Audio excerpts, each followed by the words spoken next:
Iya. Di belakangnya, wah, satu-satunya orang yang besar dengan otak yang kecil. Calontong. Salam lembar, selamat malam. Salam lembar. Anda dari mana nih? Sebelum saya dari mana, saya tidak tersinggung dengan ucapan Anda tadi. Jangan tersinggung. Enggak, Betul. saya sangat memahami orang. Iya, betul. Apalagi Terima Anda, kasih. Kang Denny tahu persis siapa saya, jadi Iya, saya betul. menerima itu. Nerima aja dia tuh. Ya udah. Saya dari cendekiawan desas-desus gerakan labil anak. Atau Endes gela. Anda gela. Oke, Cak Lontong. Terima kasih. Tuh, nih kita tanya sama ahlinya. Gimana menurut Cak Lontong? Ini permainannya banyak dia. Ya? Saya tidak mau pamer masalah permainan saya yang banyak. Iya. Karena memang sebenarnya nggak banyak. Ini faktor yang mempengaruhi permainan anak. Ini ada 5. Kesehatan, intelijensi, jenis kelamin, lingkungan, dan status sosial ekonomi. Ada 5 itu. Pak, nggak usah ditulis, ngapain? Enggak. Ya jangan ditulis, karena saya tidak akan membahas itu. Kita pada... Beneran.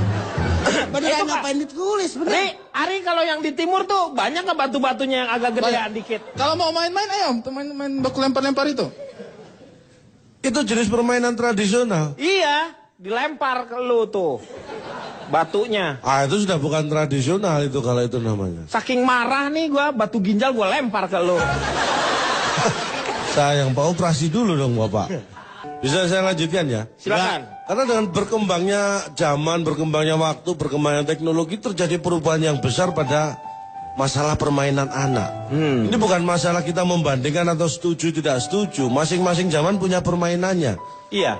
Anda pasti tidak mengira dulu saya ketika masih TK. Anda pasti tidak percaya kalau saya bilang dulu saya TK sudah main gadget gitu. Pasti Anda nggak percaya. Yang nggak percaya dulu belum ada gadget zaman Anda. Tebakan saya benar kan? Iya. Anda tidak percaya. Itulah kehebatan saya. Ya Anda main tapi main gadget Anda. Enggak lah, belum ada zaman saya kecil. Lu cuma supaya gua nebak nggak percaya terus lu jadi hebat gitu. Nah kan buktinya tebakan saya benar.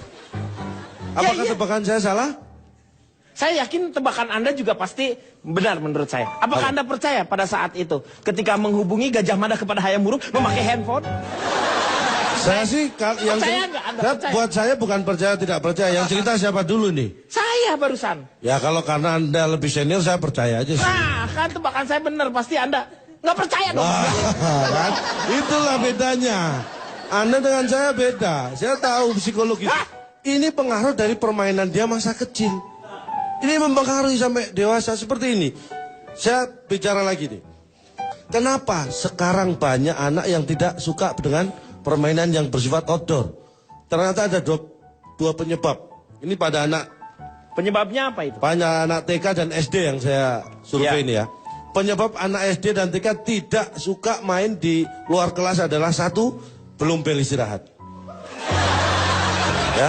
Itu masalahnya bukan suka nggak suka, dia nggak bisa. Bedain dong suka dengan nggak bisa. Anda salah. Jangan Anda dikira yang saya salah. nggak pernah TK, nggak pernah SD. Saya pernah TK, pernah SD. Saya kalau main keluar nggak pernah nunggu bel istirahat. Makanya saya 4 tahun nggak naik kelas. Lah itu kabur namanya. Artinya tetap bisa berarti. Ya bisa, tapi lu TK-nya teki sih ya, TK teki lu tuh. Karpet sobek. Lu kalau mau ngomong yang bener. Nah ini sudah benar di survei. Kalau belum bel istirahat mereka nggak mau main di luar kelas. Ya karena Ini baru penyebab pertama. Penyebab kedua dan ini lebih besar adalah karena di luar hujan deras. Ini 2 penyebab mereka tidak banyak main outdoor. Orang mau main outdoor ya, kan nggak ada atap di atasnya. Iya itu Hujan outdoor. deras. Ya. Makanya mereka nggak main. Lu mau main apa kecil, lu mau main apa? Gue tanya dulu sekarang. Lu main apa lu? Mau main apa gerobak sodor?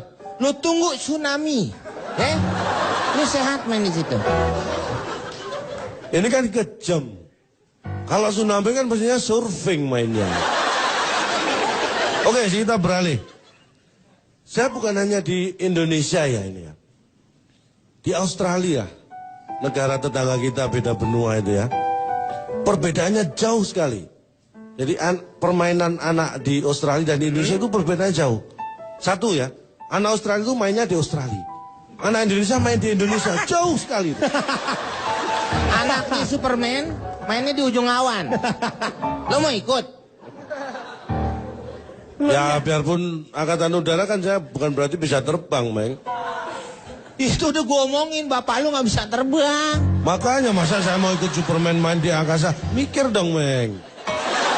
Iya kan? Jauh sekali bedanya. Iya. Tapi sejauh-jauhnya ternyata ada persamaannya. Nah. Persamaannya apa? Anak di Australia dan anak di Indonesia itu sama-sama anak-anak. Hah? Ya iya, Pak. Meng, kayaknya dipukulin aja, Meng. Hoi, tusiu. Secara garis besar begini ya. Kita sebagai orang tua itu harus bisa belajar pada anak-anak sebenarnya. Belajar apa dari anak-anak yang orang Jadi dewasa sifat bisa ambil? anak itu yang sangat luar biasa. Itu sangat inspiratif buat orang-orang dewasa seperti kita. Anda tahu nggak? Anak itu sangat imajinatif. Iya. Walaupun kita tidak bisa secara langsung meniru ya. Tapi sifat itu bisa kita adaptasi. Misalnya nih, kalau kita langsung meniru jadi aneh. Anak kecil, Anda tahu, ada kardus bekas bungkus apapun itu ya. Iya. Ya duduk di dalamnya, di dalam kardus. Itu terasa dalam sedan. Mereka imajinatif. Iya. Itu anak kecil. Coba kalau Kang Denny, ada kardus duduk. Itu bukan berasa di sedan, tapi seperti orang edan. Jadi jangan ditiru. Imajinatif anak inilah yang harus kita tiru. Iya, iya. Sederhana. Emang bener. Kita akan kembali setelah yang satu ini. Iya, iya, iya. Saya tanya Calon Tong. Ini perkembangan anak gimana nih? Calon Tong. Perkembangan anak sekarang sangat luar biasa, Iya. kalau Anda tahu. Ternyata pengaruhnya apa sih kemajuan permainan termasuk teknologi kita ini? Komunikasi antara orang tua dan anak ini yang penting. Yang itu terjadi perbedaan. Kalau dulu zaman saya kecil, Iya. belum ada yang namanya handphone. Belum ada, jadi komunikasi orang tua dan anak ya langsung saja komunikasi. Setiap hari bisa bertemu. Karena sekarang perkembangan zaman teknologi, sudah ada handphone. Jadi sekarang orang tua dan anak komunikasinya lewat Handphone. mulut, Pak. Tetap. Anda punya handphone tapi nggak komunikasi lewat mulut, Iya. gimana bisa komunikasi? Ya, ya, saya mengerti. Tetap lewat mulut, itulah pentingnya mulut. Karena itu saya akan ke anak zaman sekarang ya. Ya. Anak yang lahir di atas tahun 2000-an. Saya ada 100 anak yang saya survei. Ini memang perkembangan HP pintar lah, ya. Ponsel pintar itu besar sekali. Anak yang lahir di tahun 2000-an, 100 anak saya survei, sebelum tidur, semuanya, 100 anak ini, sebelum tidur ternyata semuanya melek. Ya iya, Pak. Kirain aku kan main handphone gitu kan. Kelanjutannya, Kan melek karena gitu. waktu melek mereka suka main handphone, akhirnya ini 75 orang tidur dengan ponsel pintar di sampingnya. Ponsel pintar? Jadi taruh di sampingnya. Waktu mereka tidur itu Iya. 75 orang. Yang 25 orang ponsel pintar itu di samping anak yang lagi tidur. Jadi gini loh. Mana? 75 anak tidur dengan ponsel pintar di sampingnya, Iya. artinya mereka yang naruh di sampingnya. Iya. Tapi kalau ponsel pintar itu di samping anak yang lagi tidur, mungkin yang naruh orang tuanya. Itu beda motivasinya. Paham ya? Paham? Nah, Ya. Gak penting. intinya apa? Pengaruh Intinya apa? teknologi itu besar lagi. Anak saya, Iya. ini terus terang, saya paling menjaga anak saya karena ini pengaruh pelajaran sekolah luar biasa. Anak Anda berapa orang? Anak saya 2, tapi bukan Kusumo karena sama Kuswadi. Iya. Anak saya 2, yang satu SMP, yang satu SD. Gara-gara kakaknya saya belikan handphone, Iya. adiknya pengen punya handphone. Ya nggak apa-apa dong. Karena dia kan ngelihat kakaknya bermain handphone. Ini Anda melihat itu hal biasa ya. Tapi Iya. kelanjutannya, setelah dua-duanya saya belikan, Iya. ini efek yang tidak saya sangka. Apa? Ternyata anak saya dua-duanya punya handphone. Dan Anda tahu nggak pengaruh anak kecil yang punya handphone? Kan lo beliin, jadi tuh anak punya handphone. Iya. Tapi pengaruhnya setelah punya handphone, Ini pengaruhnya apa? mereka bisa telepon. Gara-gara bisa telepon, mereka sering telepon. Iya. Ada lagi Gara-gara pengaruhnya. sering telepon, Nah, mereka jadi malas belajar. Berpengaruh pada prestasi sekolah. Ya, Ya, anak karena ada saya yang handphone. SMP itu mulai kelas 1, Iya. sampai kelas 3 itu, dia sebelum punya handphone itu masuk 3 besar. 3 besar di Ranking di kelasnya itu rankingnya. masuk 3 besar. Iya.